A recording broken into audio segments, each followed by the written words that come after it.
This is dangerous for the rest of the NHL, as in a recent interview, Juraj Slafkovsky revealed not only his incredible goals for points and goal totals this season, but also how the Montreal Canadiens are aiming higher than ever. What he has said just recently has us absolutely fired up. Gotta dive into these recent Juraj Slafkovsky quotes on his goal for the team and the team's goal as a whole, but also one of the most unheralded Habs prospects out of Germany, a former 6th round pick, did an exclusive interview with RG.org, and even he is primed to have a really big impact with his Q team this year. And another great note on Ivan Demidov. Yes, some even more updates, brand new ones, all that great stuff coming up on this episode of Habs Digest. And we'll start with Ivan because Elite Prospects, one of the best websites to get any kind of prospect stats or even just NHL stats in general. I'm going to hide that over on the side. But there you go. Ivan Demidov was ranked the #1 affiliated prospect ahead of the 2025-26 season. And their qualification for affiliated prospect is just simply, can you win the Calder this year? If so, you're considered a prospect. And I like that definition. #1 over the #1 overall pick this year, Matthew Schaefer and Michael Misa. And look, Jesse, we know Ivan Demidov, he's been on the ice every day. He was out there again today, of course, with a bunch of other guys, including Bolduc's first day. But to see him ranked #1 among every player in the league, I know he's the favorite for the Calder, but just seeing this constant praise for him, it still just blows my mind that he went 5th overall to us. And I saw another tweet today, hey, it's really a crime that he's not on Bedard's line, but not the Habs fans. Definitely not. And it's for really that reason, Josh, that like what we're seeing here, like for me, this isn't conjecture, it's straight fact. As of this point in time, Demidov is more ready for the NHL and more talented than Schaefer or Michael Misa.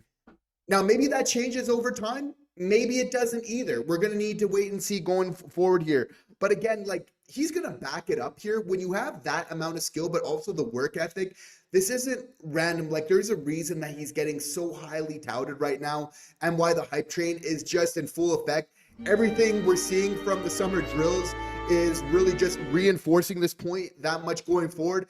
And it just makes us that much excited just about the overall future. Like we know Demidov is really kind of that crown jewel right now. But when we're speaking about other star prospects, we got Reinbacher, we got Hage, we got Fowler. Like this is one of the best prospect pools that the Montreal Canadiens have ever had. Like going back in recent memory for so long here.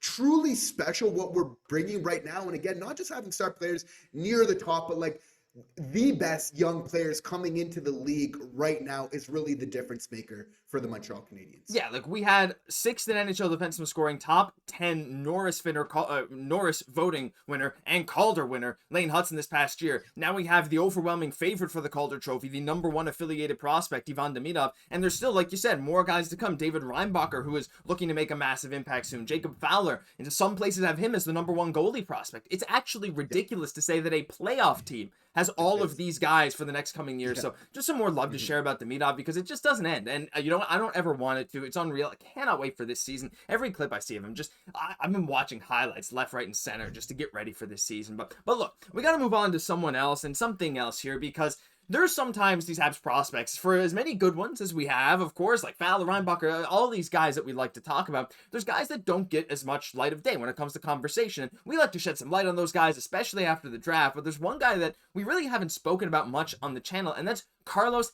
Handel out of Germany. Now, he recently did an exclusive interview with RG.org, and it's linked down below, and he had this to say. He said a few different things about the Montreal Canadiens. There it is. He said, I cared a bit at the draft. Of course, you wait for your name to be called, and then it's later, but Montreal is the best club in the NHL. I would say it's the biggest market, the best fans. They are so passionate. The team is like a big family. Everything is there. So it's definitely motivating me. And again, he has a big opportunity with the Halifax Mooseheads this year. And in the summer, Jesse, he gained some weight, almost 12 pounds, bringing him from about 172 up to about 185, which is pretty good for like an 18-year-old defenseman. Throw more hits, do better box outs, of course, PK, and he wants to play an even bigger role and be the leader on the team. Hey, the former captain of the under-18 German team, Jesse, this guy can absolutely do it. I love to talk about these guys. 177th overall pick, and I know it's a long shot to say he'll ever make, an impact in the NHL. It's hard to say right now, but saying all these right things, giving him the opportunity in the queue, I'm really excited to see what he can do. And hey, he's another right shot D, and you can never have too many of those. Yeah, and excited to see what he can do if he's able to make the World Juniors for Team Germany here going forward. And he's an intriguing prospect, Josh. Why? Again, because Hughes just can't miss recently. So it makes us kind of look back, and even the guys in the 5th, 6th, 7th rounds were like, okay, what are they going to get up to? And then we kind of follow up on their development. It seems like they're just doing everything they need to put themselves in position to succeed. So an amazing update here going forward.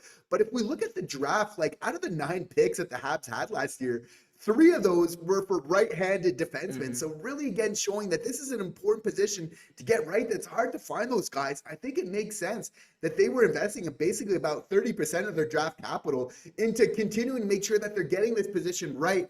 Not only now, which is looking very strong with Reinbacher, with Dobson, with Carrier, but many years into the future. What was a former weakness for the Habs for the longest time, we had all basically left-handed guys playing on that right-hand side, is now one of our biggest strengths. And isn't that just the story of the Montreal Canadiens as a whole? What was the previous weakness is now basically the cornerstone of this organization going forward. And there is some things to like. He's putting up some good numbers in the queue again, still fairly early days, but he reads the game really well, which then allows him to make really great passes and to be a playmaker as a result. 23 out of the 26 points last year were assists. So he reads the game really well. Great playmaker. So as well as working on some of those physical sides of the game and added some muscle, there's a little bit of offense to his game. So going to be a very intriguing prospect to keep an eye on here in Carlos Handel. Yeah, absolutely. And it's these underrated, unheralded kind of right shot D-men that just seems to be a theme. Like Bogdan Konushkov, he was a 5th round pick, I believe, right? Or maybe he was 3rd. Yeah, something like that. Anyways, later in the draft. And Carlos Handel now a 6th round pick. And again, not to say they'll ever necessarily make an impact in the league. Not every prospect can, but I think you made a great point. It feels like Kent Hughes and Jeff Gorton, we have been the best team since they took over at one of the best, if not the best, at making our non-first round picks count. We have so many guys that seem to be like Joshua. Well, he might have been before, but regardless, we have so many guys that we've developed and picked recently that are turning into good talents later on. So anyway, Carlos Handel, keep an eye out on him because this could be a big year for him with the Halifax Mooseheads. But final thing we got to talk about today, and it's Juraj Slafkovsky. It's been a while since he's been the headliner of a video, but I'm so excited about what he had to say because this is dangerous for the rest of the NHL if he truly follows through on this. I want to start with just a few things he said, though. Like, he's saying all the right things, Jesse. We just got to see him do it, right? The big thing here, he wants to be better with the puck in the defensive zone in front of the net. Matheson. Anyway, as well as create more opportunities for my line mates. That's the most important thing. I think I can score more often, too, and I'm going to focus on that. The thing I need to focus on is consistency. Staying consistent throughout the season, and I'm ready for that. That's the big thing. And look, he said the playoffs is the main goal. We have to focus to get further in the playoffs. It's going to be harder because the teams will obviously pay more attention to us. That's good. I think it's going to be a fun challenge. As I've been talking with the guys, everyone's ready for it and everyone's excited. And we do have the point projection too, Jesse, that we'll get into in just a second, but I just want to get your thoughts on this. Like, again, the mindset is absolutely there. He knows he has to be consistent. He is highlighting exactly some of the weaknesses that we have seen in his game, and he knows what the ultimate goal is. Once you get one taste of playoff hockey in the Bell Center, you're a danger. You're going to eat through every opponent that comes through your path just to get back there, and I feel like he is absolutely locked and loaded, ready to go to get there again. That's true. And again, he just won the Slovak Hockey Player of the Year award, was just given to him recently here. And I love to see just kind of early on giving kind of an insight into the mindset of the team as a whole is to get to the playoffs. But now we're really going to need Juraj Slafkovsky to be the best version of himself for us to get further in the playoffs.